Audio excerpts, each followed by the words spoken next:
This is a classic experiment for which you're going to need 1 egg.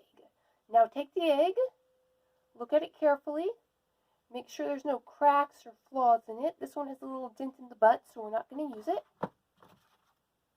Alright, this egg is perfect. Now, please note that I am not wearing any rings. The ring might alter the experiment. We'll get into how later. Now take that egg, hold it, if you dare, over something expensive like an iPad, and if not, just over a sink or a bowl. Take that egg and squeeze it as hard as you can. Really put the force into it. Make yourself strain. Uncracked. Now take the other way. Grab the egg and squeeze it. Squeeze it as hard as you can. This is a classic experiment.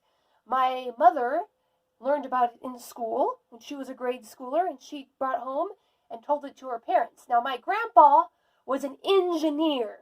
He worked on the big boiler ships in the Navy. This man knew his science. He knew his physics. And even he didn't believe this at first. But being an engineer, he wanted to test the theory.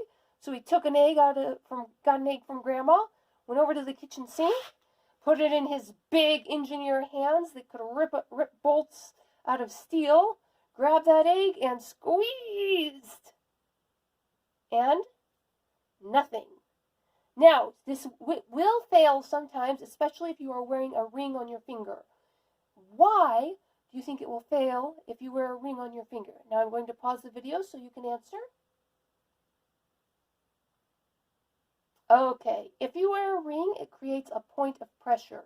The secret to the egg's strength is that if you apply pressure evenly on the egg can deflect it. So even though you're only squeezing on part of the egg, the force is being directed over the entire egg, and the round shape gives it a lot of strength because there are no points of weakness.